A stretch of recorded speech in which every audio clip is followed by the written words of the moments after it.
जोरे बोलो एकदा, संत शिरोमणी सेवालाल महाराज की। महाराष्ट्र राज्याचे आराध्य दैवत छत्रपती शिवाजी महाराज, बंजारा समाजाचे कुलदैवत संत शिरोमणी सेवालाल महाराज, हरित क्रांतीचे प्रणेते वसंतरावजी नाईक साहेब यांना स्वर्गीय वंकारप्पा वाघ यांना प्रथम वंदन करून आजच्या या मेळाव्याचे प्रमुख तुम्हा आम्हा सर्वांचे लाडके आदरणीय दिलीप भाऊ वंकार वाघ, आदरणीय संजय नाना वाघ, आदरणीय खलील दादा देशमुख, आदरणीय विकास पाटील सर, आदरणीय नितीन दादा तायडे, आदरणीय अजहर भाई खान, आदरणीय सालिक दादा मानकर, त्याचप्रमाणे बंजारा नृत्याला नॅशनल लेवल पर्यंत पोहोचवण्याचं काम कोणी केलं असेल ते मोरसिंग भाऊ राठोड, त्याचप्रमाणे सर्व तांड्यातून आलेल्या माझ्या विजय भाऊ राठोड, रंगलाल भाऊ जाधव, रंगलाल भाऊ नाईक, बाबूलाल चव्हाण, कैलास राठोड, गोकुळ राठोड, सद्दू भाऊ जाधव, श्यामसिंग भाऊ पवार, बद्री भाऊ राठोड, संजय राठोड, प्रेमा भाऊ राठोड, बळीराम राठोड, प्रदीप राठोड, आरपी पवार, गंगाराम राठोड, सरदार भाऊ जाधव, मोती भाऊ राठोड, लालचंद राठोड, पूनमचंद पवार,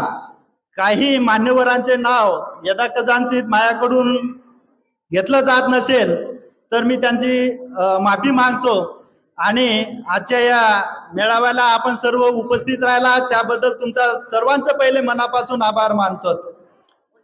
मित्र, गेल्या 8-10 वर्षापासून ज्या पद्धतीचं राजकारण या देशात, या राज्यात आणि खास करून पाचोरा भडगाव तालुक्यात चाललेला आहे त्यावर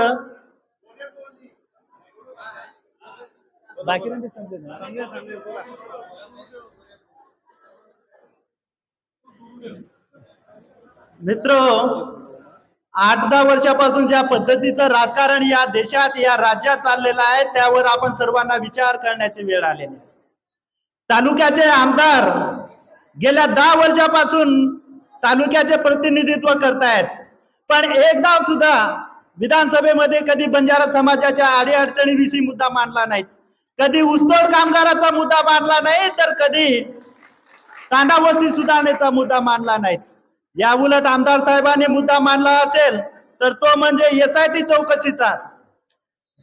भाऊ, मी आपला सांगू इच्छितो, बंजारा समाजामध्ये आरक्षणाच्या बाबतीत होणारी घुसखोरी थांबवण्यासाठी जेव्हा पवुरी इथे गोर संघटनेच्या वतीने आंदोलन करण्यात आलं तेव्हा त्या आंदोलन मध्ये माझ्या काही बंधूंवर गुन्हे दाखल करण्यात आलेत।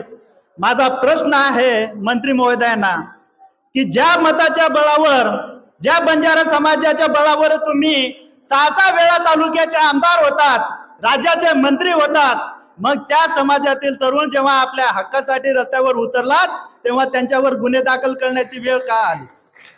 हा माझाच नव्हे, हा सर्वसाधारण समाजातील बांधवांचा विषय आहे।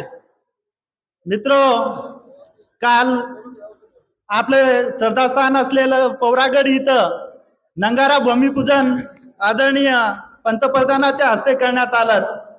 सरकारने पौरागड यांचा विकास होण्यासाठी 700 कोटीचा निधी दिला, त्याबद्दल मी सरकारचा मनापासून आभार मानेल, कारण आम्हालाही वाटतं की आमच्या देवस्थानाचा विकास व्हायलाच पाहिजे, पण त्याबरोबर समाजाचा जर विकास त्यांना करायचा होता तर पौरागडच्या धर्तीवर का नाही एखादं मेडिकल कॉलेज, एखादं इंजिनिअरिंग कॉलेज किंवा एखादं ITI कॉलेज दिलं असतं। त्याच्यातून माझ्या समाजातील सर्वसाधारण तळागाळातील विद्यार्थी, गोरगरिबांचा मुलगा हा उच्च शिक्षण घेऊन समाजाबरोबर, राज्याबरोबर देशाच्या विकासाला हातभार लावला असतात, परंतु भाऊ यांना समाजाचा विकास होऊ द्यायचा नाही, समाजाला धार्मिक करण्याचं काम जर कोणी करत असेल तर या 8-10 वर्षात सरकारच्या माध्यमातून केलं जात आहे। यांच्याविषयी थोडक्यात बोलायचं झाल्यास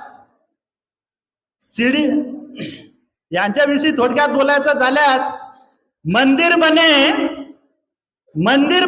फकीरा बड़े, मंदिर बने फकीरा बड़े, सीनों में नोटों का जोर है, व्यभिचार ही चल रहा है सब और हर घर में घुसखोरी है, गुंडा ही मर्द कहलाएगा, गुंडा ही मर्द कहलाएगा, साधु पद को गालिया, वारे वाह राज करने वाले तूने रावण को शर्मा दिया. रावणाला सुद्धा लाज वाटली असती, इतकं खालच्या दर्जाचं राजकारण गेल्या 10 वर्षात आपल्याला पाहायला मिळत आहे. मित्रो, आता विधानसभा निवडणूक हो घातलेली आहेत. काही लोक तुमच्या जवळ येतील, तुम्हाला सांगतील की दिलीप भाऊ वाघ यांना पक्षाचं तिकीट मिळणार नाही, दिलीप भाऊ वाघ यांना अपक्ष लढावा लागेल आणि अपक्ष लढणं हे खूप अवघड असतं. अशा लोकांना तुम्ही ठणकावून सांगितलं पाहिजे, अपक्ष लढणं हे जरी खूप अवघड असलं तरी अपक्ष निवडून येणे हे रक्तात आणि त्या आदरणीय भाऊ यांच्या रक्तात आहे. आदरणीय भाऊ यांनी ही प्रेरणा स्वर्गीय आप्पासाहेबांकडून घेतलेली आहे. स्वर्गीय आप्पासाहेब हे देखील पहिली निवडणूक अपक्ष म्हणूनच लढवली होती आणि अपक्ष म्हणूनच निवडून आले होते. कदाचित त्यांचा वारसा चालवताना भाऊंवर जर ती वेळ आलीच, वेळ तर येणार नाहीत, पण जर आलीच तर तुम्ही भाऊच्या पाठीशी खंबीरपणे उभे राहाल ही मी आपल्याकडून अपेक्षा करतो. भाऊ, आज या मेळाव्याच्या माध्यमातून माझी देखील काही अपेक्षा तुमच्याकडून आहेत. तुम्ही 2024ला आमदार होणार हा माझ्यासारखा सर्वसाधारण कार्यकर्त्याचा विश्वास आहे. आमदार झाल्याबरोबर तुम्ही आमदारकीची शपथ घेतल्याबरोबर पहिल्याच लक्षवेधीला बंजारा समाजाचा मुद्दा उपस्थित कराल, यासाठी चौकशीचा मुद्दा उपस्थित कराल ही अपेक्षा माझ्यासारख्या सर्वसाधारण सर्व कार्यकर्त्यांच्या मनात आहे. आज भाऊविषयी थोडक्यात बोलायचं झाल्यास, सीढ़िया उन्हें मुबारक हो, सीढ़िया उन्हें मुबारक हो जिनकी मंजिल छत हो, सीढ़िया उन्हें मुबारक हो जिनकी मंजिल छत हो, मेरी मंजिल तो आसमां है, मुझे मेरा रास्ता खुद बनाना है, ना ही मुझे खोके की जरूरत है और ना ही मुझे ईडी सीबीआई का डर है, मुझे तो बस चलते जाना है, चलते जाना है, चलते जाना. भाऊंना पुन्हा मी माझ्या सर्व समाज बांधवाच्या वतीनं येणाऱ्या निवडणुकीत भाऊंचा दणदणीत विजय व्हावं अशी ईश्वरचरणी प्रार्थना करतो. आणि भाऊंना मी माझ्या समाजाच्या पाचोरा भडगाव तालुक्यातील बंधूच्या वतीनं येणाऱ्या निवडणुकीत आमदार होण्यासाठी ईश्वरचरणी प्रार्थना करेलच, त्याचबरोबर शुभेच्छा देखील देतो आणि इथेच थांबतो. बोलो सेवालाल महाराज की.